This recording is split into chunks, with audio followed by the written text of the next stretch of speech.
Bonjour les amis, la dernière fois, nous avons réfléchi, je vous ai donné quelques pistes pour méditer l'encyclique du pape Fratelli Tutti.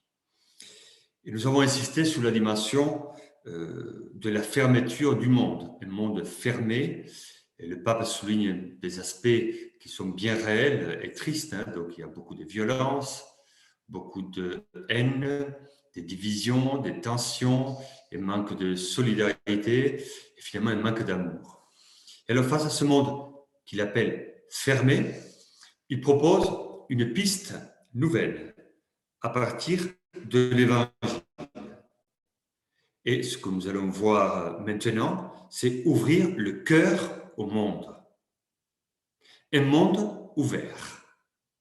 Face au monde fermé que la société de consommation nous propose, François prêche un monde ouvert, où il y a du cœur, où l'évangile fait vivre. Et alors, il nous propose le modèle du bon samaritain.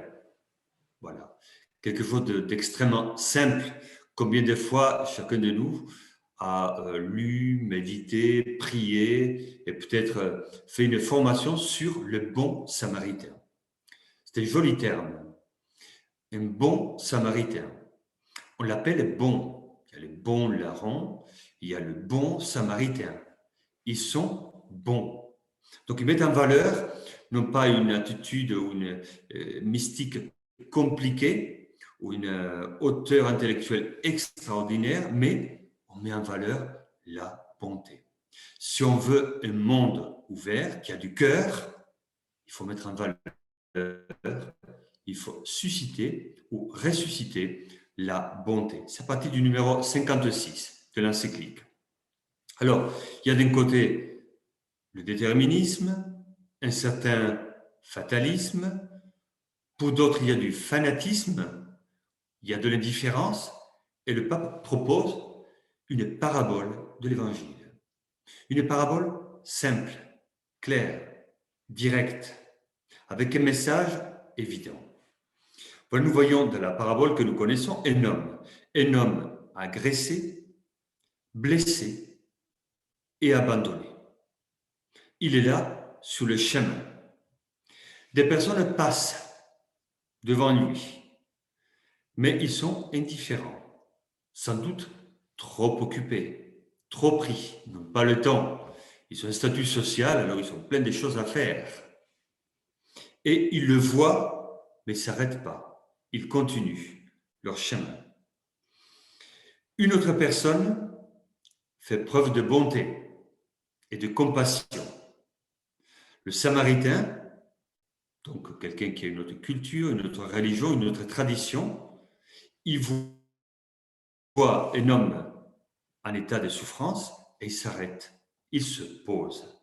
Il le voit et il n'est pas indifférent à ce qu'il vit. Il prend du temps pour lui et il prend aussi de ses biens parce qu'il le fait soigner.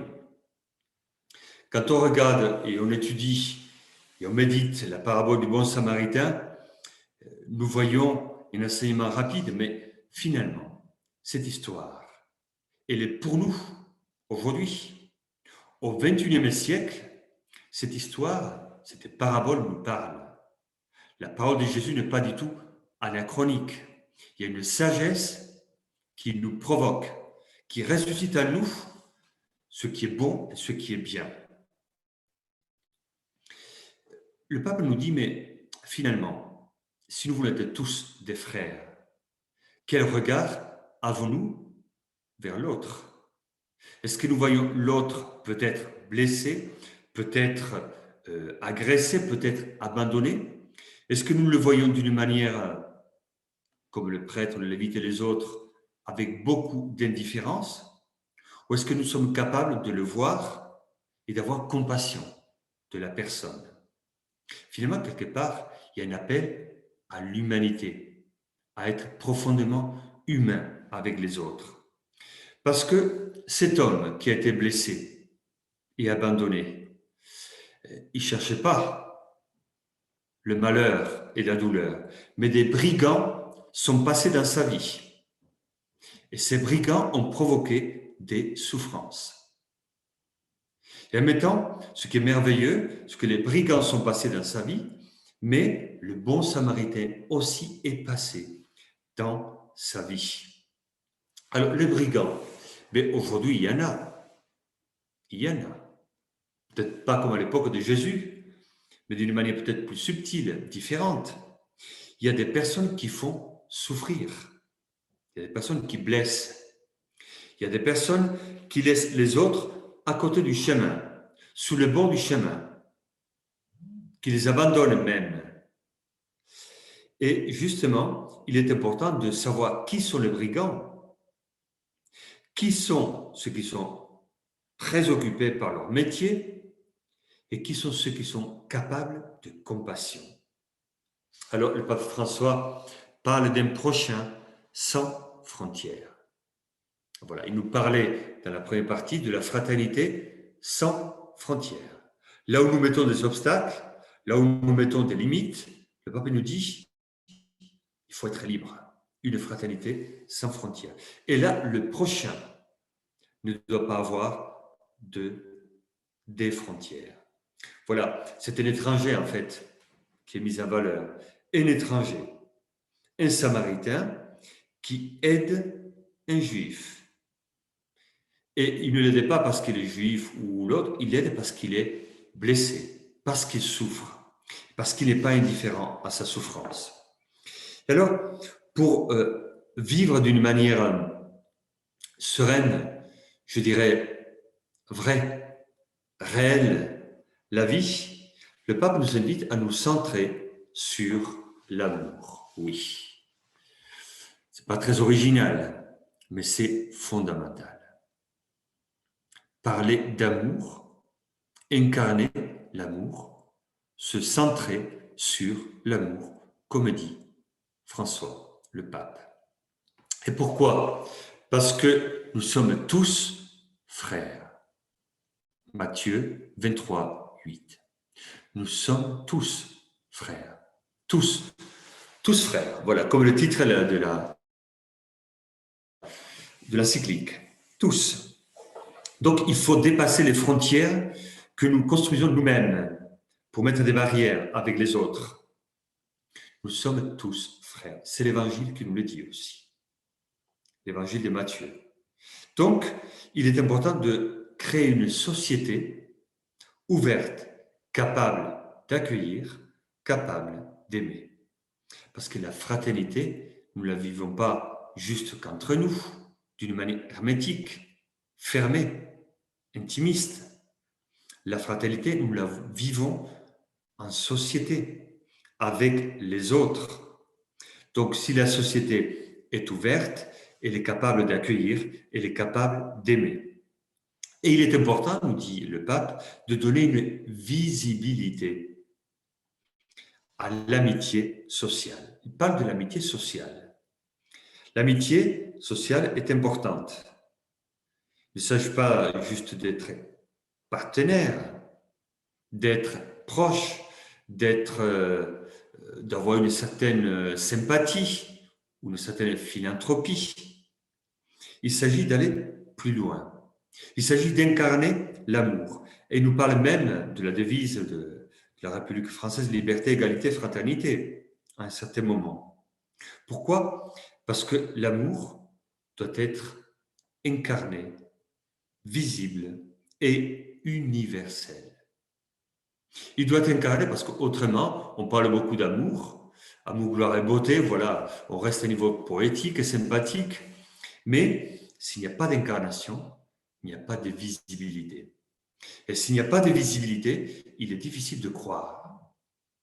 Dans l'Évangile, on nous dit, l'Évangile des Jean, regardez, on vous reconnaîtra à l'amour que vous avez les uns pour les autres. C'est-à-dire, si nous nous aimons, il y a une visibilité. Et les autres peuvent croire. Parce qu'ils voient des personnes capables de s'aimer. Et s'ils trouvaient que c'était plutôt plus ou moins utopique, impossible, eh bien non. Les chrétiens sont capables d'aimer, sont capables de pardonner, sont capables d'être en paix. Donc la visibilité de l'amitié social. Donc, aller en profondeur. Et l'amour universel. Voilà, le pape, il insiste. Hein. Donc, il ne s'agit pas d'un amour privé ou particulier. J'aime ceux qui sont comme moi, ceux qui pensent comme moi, ceux de mon club, de ma communauté, de ma fraternité, ceux qui pensent comme moi. Non, un amour universel. Autrement, comme dit l'Évangile, nous sommes comme les païens. Si vous aimez ceux qui vous aiment, quel mérite avez-vous? Les païens font de même. Et justement, la fraternité ouvre à l'universel. Et cet amour universel a la capacité, le pouvoir de faire la promotion de l'autre. L'amour promeut les personnes. Et alors, cet amour, pour qu'il soit visible, sensible, nous sommes des êtres sensibles, mais il est important qu'il soit en lien avec le bien moral. Voilà, le bon samaritain, il est important aussi qu'il y ait un bien moral, que cette dimension du bien soit proche de nous. Paix et tout bien. Voilà, c'est la salutation franciscaine. On annonce la paix et le bien moral. Et alors, pour parler du bien moral aussi, François parle de la bienveillance, au numéro 112. C'est un joli terme. Il vient du latin benevolentia, c'est-à-dire vouloir le bien de l'autre. La bienveillance, c'est quand on a cette capacité de vouloir le bien de l'autre. Et c'est sportif, c'est le pas automatique, c'est sportif. Oui, parce que parfois, quand une personne m'a fait du mal, quand elle m'a blessé, ou quand une personne, bof, elle est là à côté, elle ne m'attire pas plus que ça, elle est, bon, enfin. Et là, on nous invite à être bienveillants avec tous. La bienveillance. Et en fait, dans notre société, on manque de bienveillance. On n'est pas très bienveillant. On soupçonne, on a trouvé un regard plutôt distant, pas toujours bienveillant. Et là, le pape nous dit, il faut redécouvrir cette dimension belle de la bienveillance au nom de l'amour. Non pas par idéologie, par volontarisme, par moralisme, mais au nom de l'Évangile. Être bon, être bienveillant. Et quand on est bienveillant, on développe la solidarité. Il en parle. On n'est pas des êtres solitaires, mais solidaires. Et la solidarité nous guérit de l'indifférence aux autres. Les autres comptent. Ils sont à côté de nous. Je ne peux pas être indifférent, ou plutôt, je peux l'être. Mais selon l'Évangile, je ne dois pas l'être. Je ne dois pas être indifférent à l'autre. Je dois être bienveillant. Ma femme, mon mari, mes enfants, mes parents, mes voisins, dans l'église, ceux qui ne sont pas comme moi, ceux qui pensent différemment. Nous sommes habitués à être d'une manière, on met des étiquettes, droite, gauche, tradit, progressiste, comme moi, pas comme moi, et on se divise. On a une facilité extraordinaire pour cela. La facilité de diviser, de se classer. Et alors, dans cette logique polluée par une certaine mentalité du monde, il y a peu d'espace pour la bienveillance. Ou il y aura de la bienveillance seulement pour ceux qui sont comme moi, ceux qui pensent comme moi. Mais alors, l'amour, on lui met des frontières. Voilà. Et l'amour, justement, le pape l'a dit, moi je viens de le dire, doit être universel, doit aller au-delà de mon petit cercle, de mon petit village, de ma petite fraternité, de ma petite église. Le pape, il va loin. Il parle même d'échanger entre le peuple, de ne pas se fermer. Il parle de la gratuité et de l'accueil entre le peuple pour dépasser la peur paralysante. Et il parle même de la politique. On voit qu'il est pragmatique. Et la politique, c'est le service de tous. avec la dimension locale, la dimension internationale. La politique et la charité vont ensemble. Quand dans la politique on aime, l'amour devient effectif, et pas simplement affectif et poétique. Il est effectif. Par la politique, on a la capacité d'intégrer, de rassembler. Et justement, le pape, et j'arrive vers la fin, il dit que dans ce monde où il y a beaucoup de concurrence, où il y a des dominants et des dominés, où il y a des divisions et des douleurs, il dit qu'il faut faire plus de place à la fécondité plutôt qu'au succès. La fécondité de Dieu, justement. Parce que dans notre société, on vise le succès. Je suis fort, je suis performant, je domine, je suis le meilleur, en fait. Il y a une tendance consciente ou inconsciente. On est dans une société où on aime le pouvoir, le faire et le savoir. Donc, le succès. J'ai gagné. Je suis le plus beau, le plus fort, le meilleur. Et là, le pape nous dit, n'oubliez pas, pour vivre la fraternité, à la dimension de la fécondité. Et dans la fécondité, il n'y a pas de production. C'est la gratuité. Et l'Esprit Saint est celui qui féconde nos esprits pour que nous soyons réellement capables d'être fraternels avec les autres. Voilà, mes amis, j'espère que vous avez quelques pistes pour réfléchir autour de l'encyclique. J'imagine et j'espère que vous avez déjà commencé à la lire, mais là, je vous donne, j'espère, envie d'aller plus loin. Là, je vous donne quelques pistes très rapides.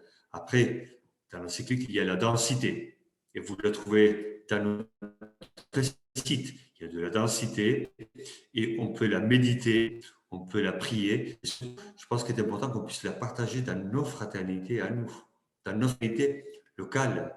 Pas simplement pour voir ce que le pape dit, mais pour dire, et nous, dans nos fraternités, qu'est-ce que cette parole, cette provocation du pape nous dit à nous? Comment nous pouvons être plus fraternels, plus ouverts, plus universels?